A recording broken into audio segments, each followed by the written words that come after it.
Tonight, we open something that should have stayed sealed. Not a door, not a tomb, but a recipe. Written centuries ago by an alchemist whose name is long lost to dust. Not preserved in any library, not cited in any scroll, but buried beneath a monastery that time itself forgot. It was found inside a drawer no one could explain, marked not with symbols of healing or light, but a 6-pointed sigil etched into charred wood. The drawer had no hinges, no lock, only wax, cracked, blackened, and covered in dust. Inside, a journal, leather-bound, brittle at the seams, singed at the edges, as though it had been set ablaze, and then saved at the last possible moment. Many of its pages were blank, others wiped clean, but one entry remained, and that entry did not belong in any book of cures. Not by the way it was hidden, not by the way it pulsed under candlelight. It was called Elixir for the Sleepless Below. No scholar had heard of such a phrase. No healer claimed it. No mystic owned it. And yet the language, the symbols, the warnings scratched faintly into the margins, all pointed to one truth. This recipe, this elixir, was never meant for human hands. It was never made to heal. It was made to offer. But offer what exactly? And to whom? The answers do not come gently, but they are waiting, right where the alchemist left them, where no one should have looked, and no one should have read, but we did. And now, something remembers. The Forgotten Alchemy Journal. It began with a landslide, not one made of soil or rock, but of time, of things long neglected, swallowed by moss and centuries of quiet. Deep in the northern hills of what used to be a pilgrimage trail, a hiker searching for night-blooming lichens stumbled across something buried. He thought it a stone wall until his hand pressed into hollow wood. The shape was deliberate, the corners too precise. Ivy had grown thick over the entrance, disguising everything but a fragment of symbol carved into the old threshold.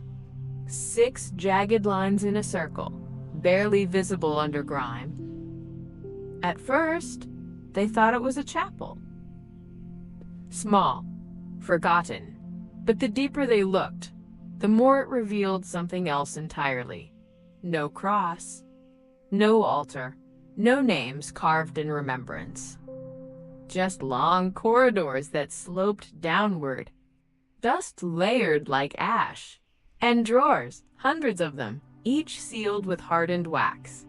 Most were empty.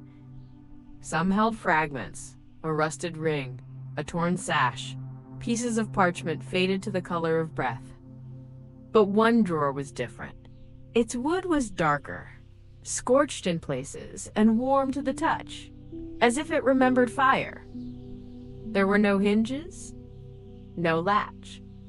But upon breaking the seal, an odor of iron and whetstone escaped. Inside, cushioned by dust and decay, was a single journal. It was leather-bound, once dyed crimson, though the color had nearly bled away. Brittle at the spine and cracked across the front where something heavy had once pressed against it. The corners were curled and blackened, as if singed.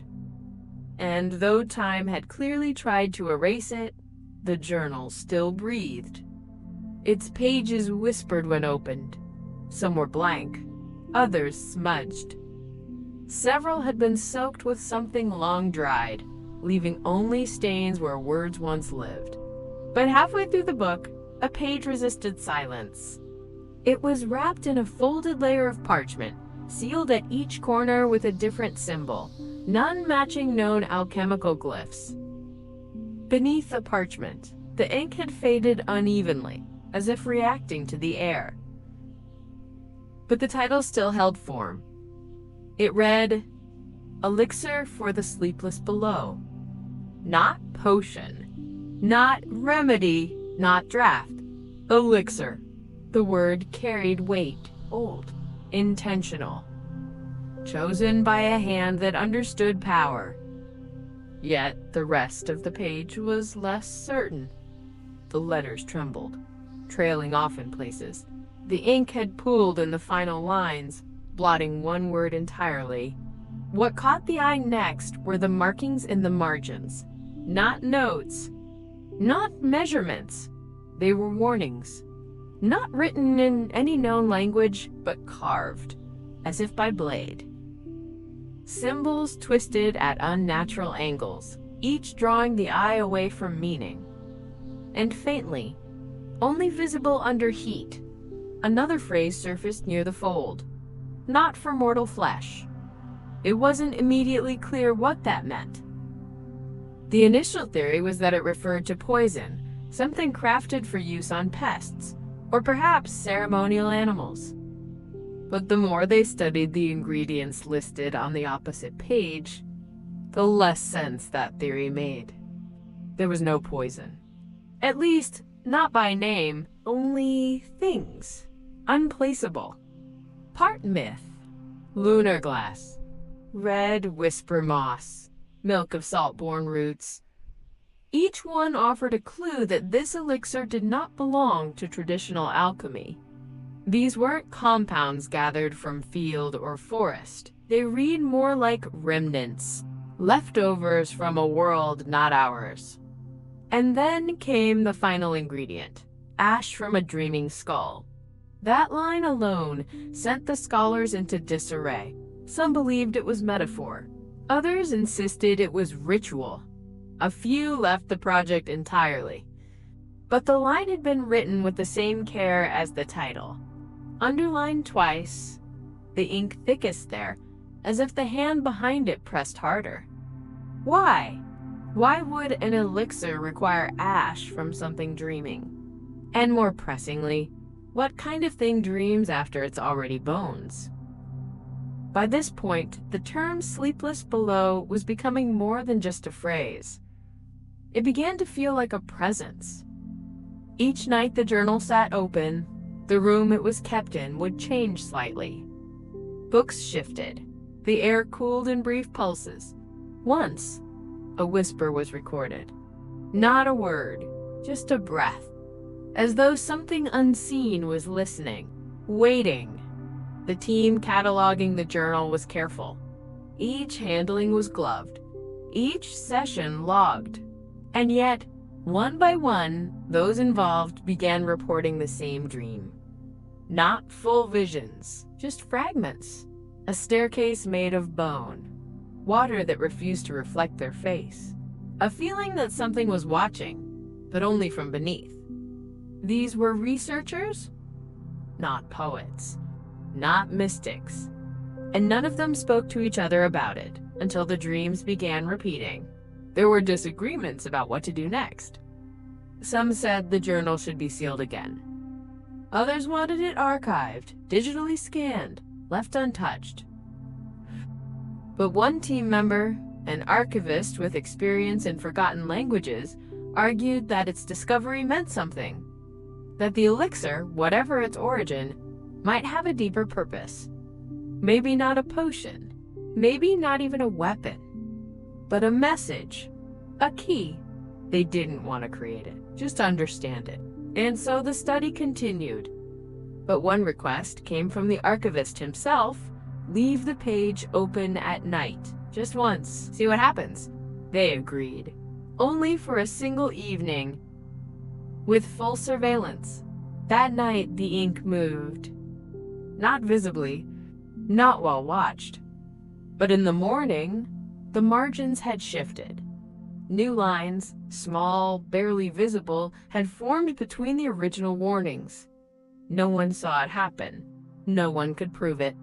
But the surveillance tapes? 12 minutes of footage went missing. A clean cut. Unexplained. In the days that followed, a question emerged. Whispered, never written. Who or what are the Sleepless Below? It wasn't just folklore anymore. Not myth.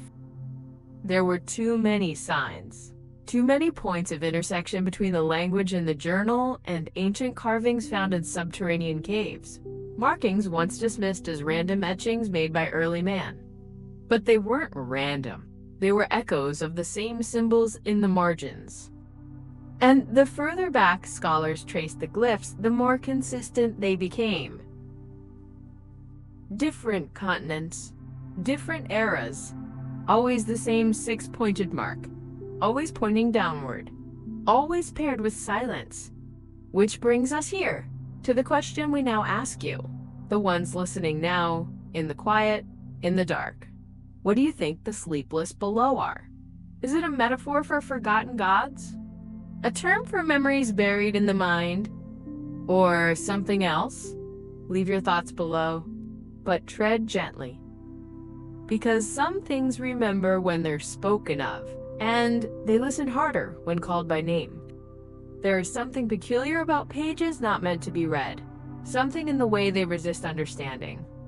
At first, the journal offered little more than riddles. The ink too faded, the language too fragmented. Symbols scattered across the margins in no discernible order. They were curves and sharp angles, some connected with faint lines, others freestanding, like constellations without a sky to hold them. But one researcher noticed a pattern. She wasn't trained in cryptography, not in any formal sense. Her background was in medieval medicine. She'd only been assigned the project to catalog the plants mentioned in the early pages. Still, she kept returning to one symbol in particular, a downward-facing triangle formed by 3 broken lines.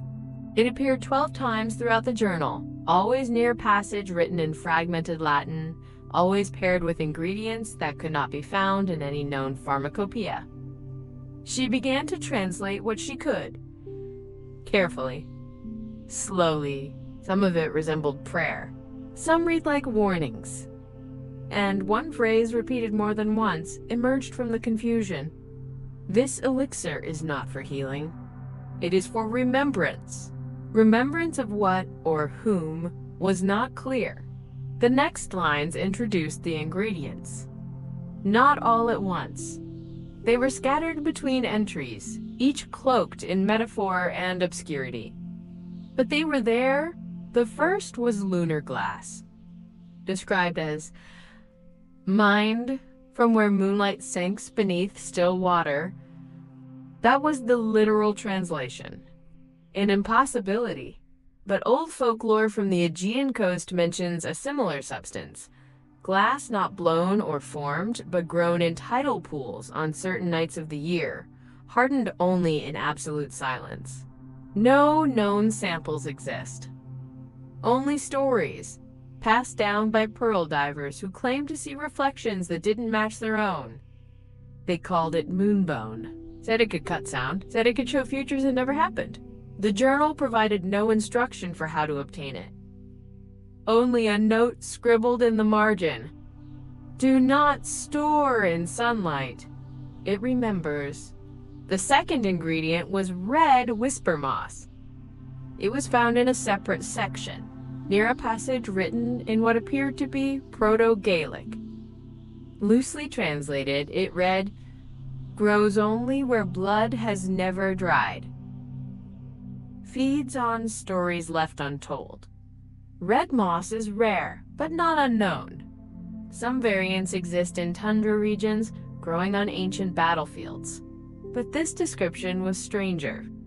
Whisper moss, as named in the text, was said to hum when held close to the ear. Not always, just when it was asked the right question. Several references across unrelated manuscripts describe a plant matching this behavior. In Himalayan folktales, there are mentions of prayer rot, a moss said to grow in the mouths of unburied monks, absorbing their final words. If red whisper moss is real, it is not cataloged by science. And yet, the journal includes a sketch. Intricate, precise, 5-pointed growth, hollow roots. It matches nothing known, but feels remembered. The third ingredient silenced the room the moment it was read aloud. Ash from a dreaming skull? There was no attempt to translate it differently, no interpretation. The Latin was clear. 3 words. Written in firmer script than anything else on the page. Some thought it meant cremation remains of someone who died in sleep. Others suggested it referred to a specific burial rite, perhaps pre-Roman. But the journal hinted at something deeper. It described the ash as unburned but not untouched, taken only when the dream ends, gathered with care, before the body stirs. One line stood out. It was in faded ink, barely legible, but with enough clarity to chill. Skulls that have not spoken must not be used. Only those that remember. Whatever that means, it implies consciousness, awareness, a dreaming that continues past breath. This ingredient, more than any other, brought argument. Was it poetic? Was it a coded term for something else? Or was it literal? And why? If this was a recipe of alchemical intent, would it require such human remnants? A later page complicated the matter further. It included a phrase not visible at first. Faint ink, hidden under the corner fold, revealed only when steam was applied to the page. Not for mortal flesh. Those 4 words weren't centered. They weren't formatted like the rest. It was as if the writer added them in haste, as if they had to warn but were afraid to say more. Not for mortal flesh. Then for what? Or for whom? A few pages later, there is another note. This one different from the rest, written in a hand that trembles slightly, the letters uneven, the spacing erratic. It reads, "Do not read this aloud after dusk. They remember their names when spoken." That warning hadn't been translated until much later. At the time, one of the interns, fluent in Old High German, deciphered it casually. He laughed at it, thinking it theatrical. 2 days later, he requested to be removed from the project. He said nothing about why, only that he hadn't slept.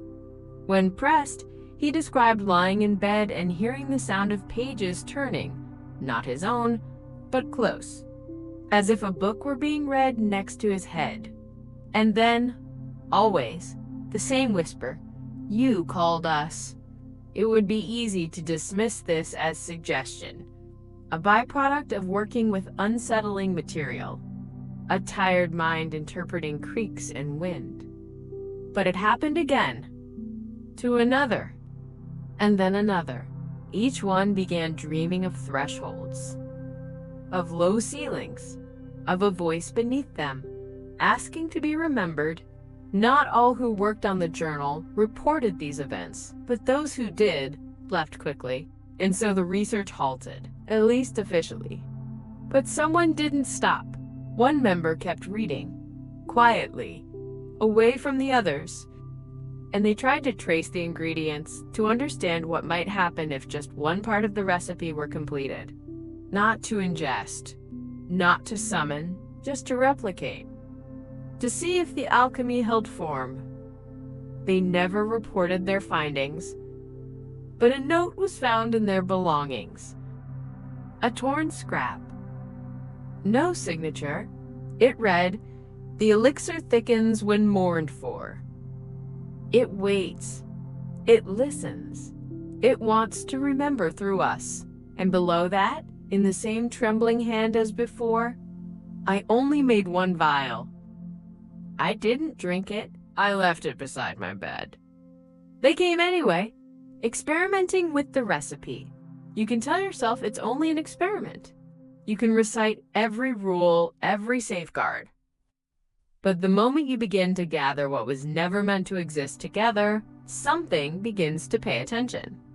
I didn't begin with belief, just a professional interest.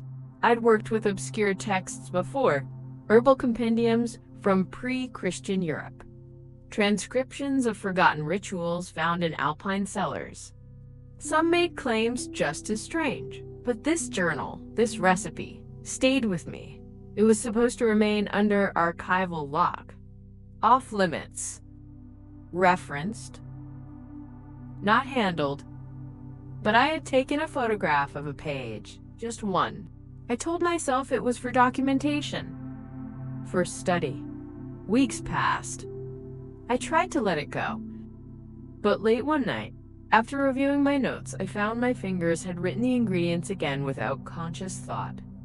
They'd arranged themselves differently this time, with space between each item, as if they were waiting. I began researching possible analogs, real-world materials that might mirror the properties described. Lunar glass was impossible, but I found a piece of ancient obsidian recovered from a Mediterranean shipwreck. Smooth, cold, unnaturally dense. It seemed to drink light rather than reflect it. I kept it in a drawer, wrapped in linen, but some nights I swore I could hear it click, just once. A small sound, like glass expanding in heat. Except the room was cold. The whisper moss came next. Or something like it. There's a species of crimson lichen that grows near sulfur vents in Iceland. Difficult to find, even harder to transport. I contacted a friend in Reykjavik. Explained I needed a sample for academic purposes. He mailed a bundle wrapped in waxed cloth. When I opened it, the smell was sharp, metallic, like old blood and stone. It didn't hum, of course. That would be absurd. Still, I caught myself listening several times, expecting it to speak. The final component, ash from a dreaming skull, was the hardest to approximate. There's a museum in Prague that holds fragments of cranial bone believed to be from ancient burial sites. One curator owed me a favor. I didn't ask where it came from. I didn't want to know. The ash I used was ground from that piece of bone. Gray. Dry. It clung to the mortar more than it should have, refusing to be brushed away cleanly. With the ingredients gathered, I waited until the new moon. I didn't plan that intentionally. But looking back, I see how the timing aligned. How it seemed expected. I worked in silence. My apartment was quiet, save for the sound of rain at the windows and the occasional creak of wood shifting under its own weight. I combined the obsidian shard with a tincture of iron and crushed valerian root, stirring slowly clockwise. The mixture darkened into deep violet almost immediately, darker than any pigment I'd seen. Almost black with a faint shimmer. Then the moss. It dissolved slower than expected, but the texture changed as it broke apart. The liquid thickened. At one point, the spoon I used stopped resisting entirely. It simply glided, as if it no longer moved through liquid, but through thought. Then the ash. It floated atop the surface for a long time, refusing to sink. I waited. Minutes passed. Still, it lingered. Then, all at once, it dropped, as if pulled, swallowed whole. That's when the humming began. Faint, barely audible, like a string being plucked far away. A vibration more than a sound. I checked every device in the room, turned off my phone, unplugged the refrigerator. But the hum continued, deep and low, like something exhaling slowly just behind the wall.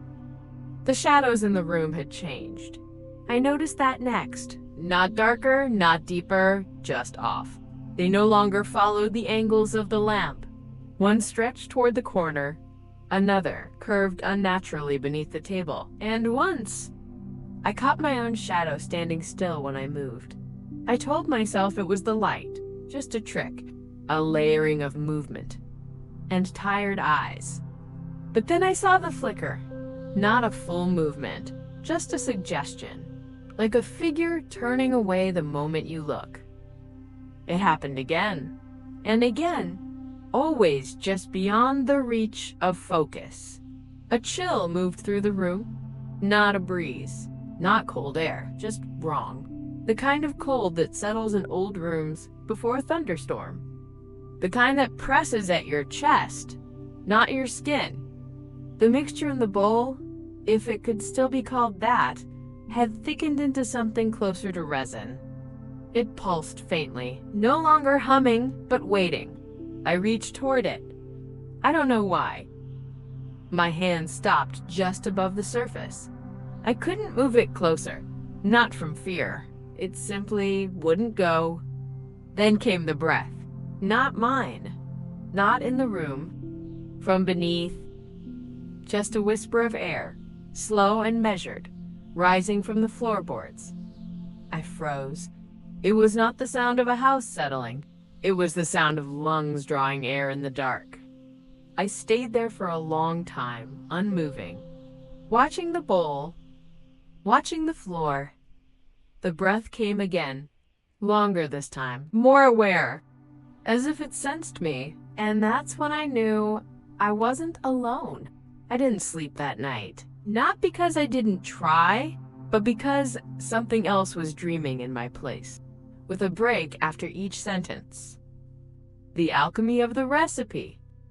You can spend a lifetime learning to read what others chose to forget. After the experiment, after that night, I knew the recipe was not an invention, not metaphor, not symbolism.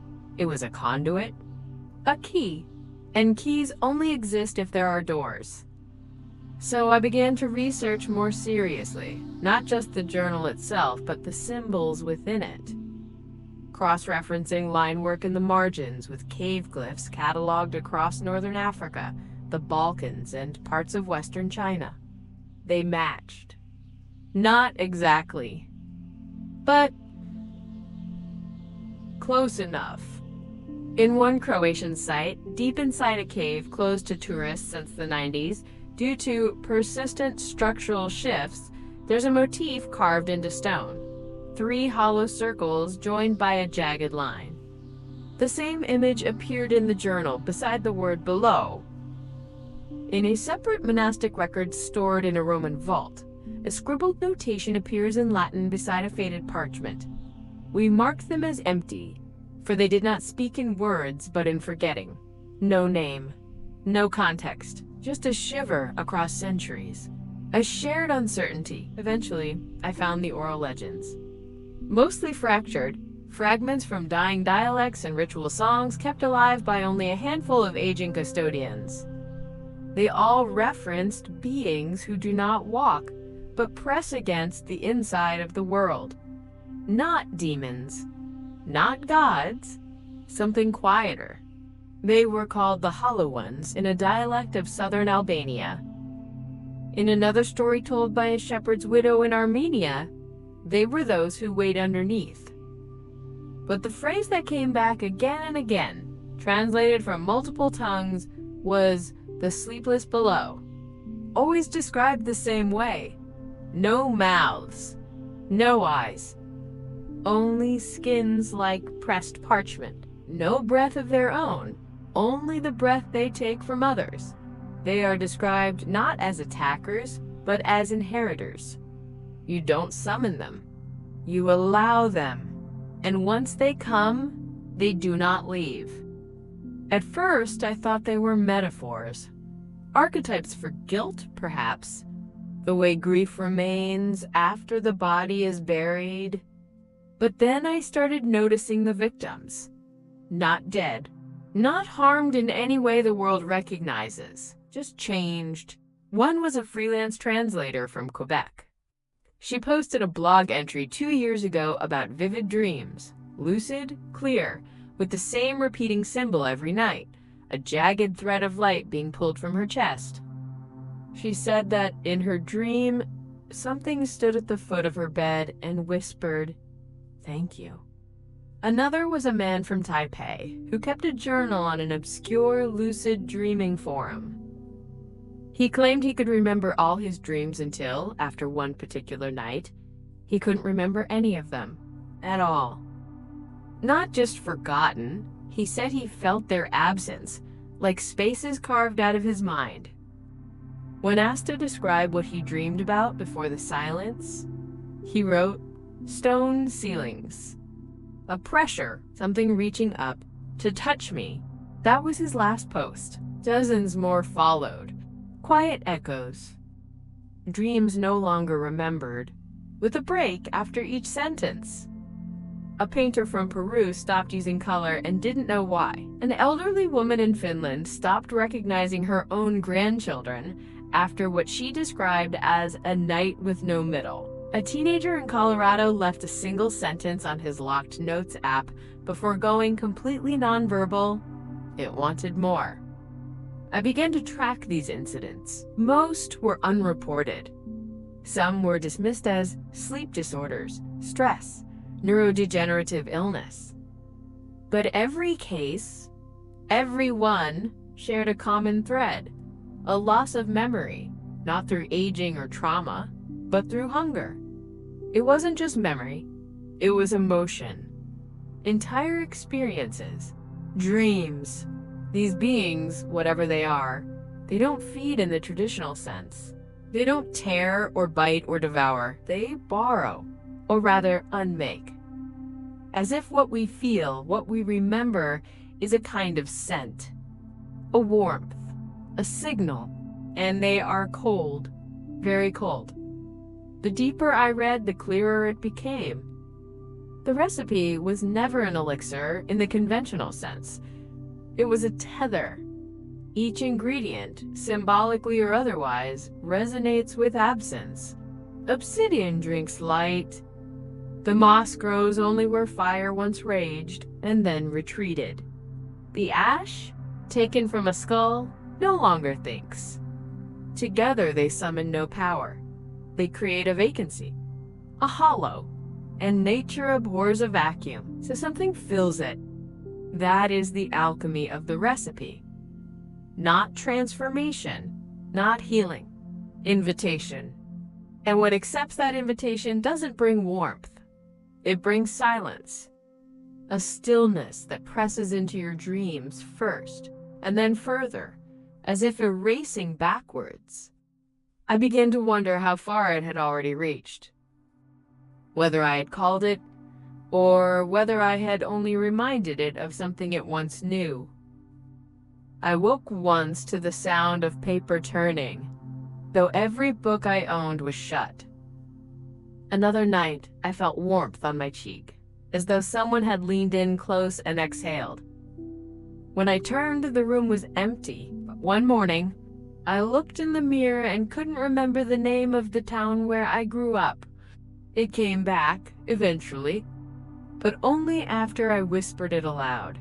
And I swear, when I did, I heard something whisper it back. So now I ask you, have you ever heard your own dream whisper back to you? There's something about guilt that settles differently in handwriting. The Alchemist, his name never appears, not once, begins his entries in rigid, careful lines. Curated. Controlled. As if he was aware that someday someone might read what he wrote. But by the middle of the journal, the ink begins to scatter. Lines double back. Words are scratched out, then rewritten with tremors in the letters. He started with clarity. He ended with confession. His tone shifts across the pages, not like a descent, but a collapse. Not all at once, just the quiet erosion of certainty. And the more I read, the more I understood. He wasn't recording a triumph. He was recording a debt. He had made a bargain. That much is clear. The entries speak of nights that extended longer than the sun allowed, of breath that slowed but never ceased, of wounds that closed without effort. He lived longer than he should have. Centuries, if the timelines are accurate. Not immortal, but sustained. And every few pages, without fail, he would mention the offering. He never described what it was. Not clearly. Only that it had to be made during the silence between the 7th and 8th hour of sleep. Only that it must be voluntary. And always, always followed by the same 3 words. Or they wake. At first, I thought it was metaphorical, the fear of a man caught between old science and older superstition, but then I found an entry dated 51 years after the supposed fall of the monastery. It was written in new ink on a torn corner of different paper, stuffed between two other entries. The handwriting was different, less careful, hasty, panicked. I have not made the offering. I thought I could resist them. I thought I was the master of the gate. But they do not need permission. Only habit. Only hunger. The next page is entirely blank. Then the ink returns, but it's changed. The words become more fragmented, more symbolic. One entry reads only, "It is not the elixir they wanted. It is the reaching."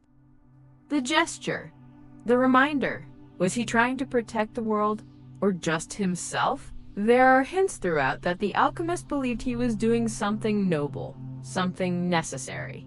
That he discovered the recipe not as a tool, but a ward. A way to contain what once reached freely. But every protective measure he described was also a transaction. He required certain elements at certain times. Elements bound to memory, to sacrifice, to forgetting. One page describes placing a strip of moss, still damp from its host tree, into a silver bowl etched with names. The names had to be forgotten by those who once spoke them, or the mixture would fail. He was collecting absences. Bits of nothing. Echoes. Why? Because the hollow ones don't consume mass. They consume meaning. And meaning, when surrendered, leaves space behind. Space enough for something to linger. By the final stretch of the journal, the entries become desperate. The hum is louder. They remember me. Time is looping. The same dream reversed. I give. They take. But now they ask. I am not who I was. I am the dead. Then the final entry. It was faint, smudged with what looked like ash or soot, and unlike the rest, it wasn't written in ink. It was carved, scratched directly into the leather at the back of the journal. The offering must be made, or they will come hungry. That was it. No signature, no closing line.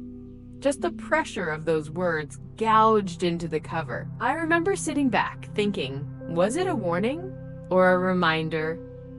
Because warnings are meant to protect. Reminders are meant to continue. And if the alchemist was continuing something, if he had grown so entangled in the ritual that he no longer knew where he ended and they began, then maybe he wasn't a protector at all. Maybe he was a gatekeeper. Maybe the recipe was never a gift. Not a cure.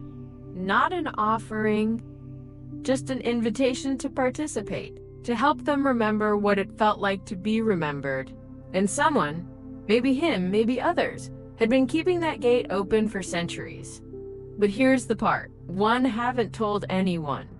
After I finished the journal, I placed it in a locked drawer. I didn't want it near me, not with those words still vibrating in the back of my mind. That night, I woke to the sound of paper. Not falling. Flipping. Like a breeze passing over old pages. But the room was still. The sound came from another room, and then footsteps, slow, measured. They stopped right outside my door. I didn't call out. I didn't move. I just listened. And then nothing. No retreating steps. No breath. Just the quiet pressure of something waiting. When morning came, I forced myself to open the drawer. The journal wasn't there, but something else was. It looked like a page, but it wasn't torn. It was shaped like a page, yes, but it was skin. Pressed flat, smooth, empty, and carved into the center the same words I'd read before. The offering must be made. And now I wonder, was I chosen to read the journal? Or was reading it the offering?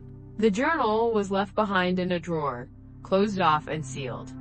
Its contents, tangled in the pulse of forgotten knowledge, tucked away in the shadows of a long ago past. But what does it mean? to uncover something that was never meant to be found. Perhaps we're all drawn to the things we should not know, curiosity that lingers like a whisper in the dark corners of our minds. But what happens when we reach too far?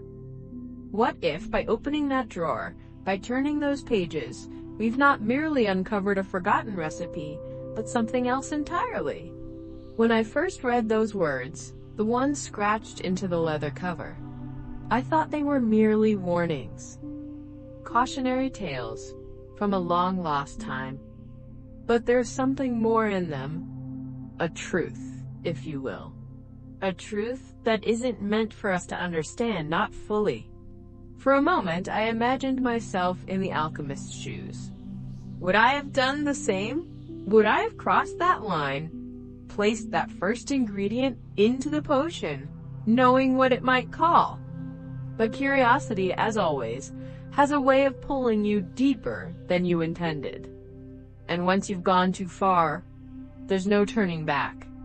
Perhaps the real question is not whether we should open the door, but whether we can bear to leave it closed once we've seen what's behind it. The legacy of the alchemist, their journey, their guilt, their penance, now lives in the remnants of this journal. The steps, the warnings, the cryptic symbols. All of it intertwines into something larger than the story of a single man. And isn't that what knowledge does? It doesn't stay contained. It leaks. It lingers. For all we know, the recipe was never just about a potion. It was about something deeper. A ritual. A connection. A price. What happens when we forget the consequences of those who came before us? When their bargains, their offerings become ours? The alchemist thought he was holding back something ancient, something hungry. And in his desperation, perhaps he forgot the very thing he feared the most. The price was not his life, nor his soul. It was the weight of all those that would come after. Our curiosity, our need to explore, to understand, to dig deeper into the forgotten corners of time. That was the true cost. And as we sit with this knowledge, this haunting knowledge, we must ask ourselves, what would we have done if we had the journal in our hands? What would we have done with the recipe? Would we have stepped into the unknown? Or would we have left it untouched, buried with the monks who knew better? Maybe, just maybe, some recipes are meant to be forgotten. But even then, can they ever truly remain lost? So I ask you, what do you think? What would you have done with the recipe? Would you have followed it? Or would you have closed the book, let it rest, left the unknown to remain untouched? Tell us your theories in the comments. And as you go to sleep tonight, think about what you might hear. Because sometimes, in the quiet of the night, when the world settles into its slumber, we can hear things that we shouldn't. Sleep gently tonight, especially if you hear breathing beneath the floor.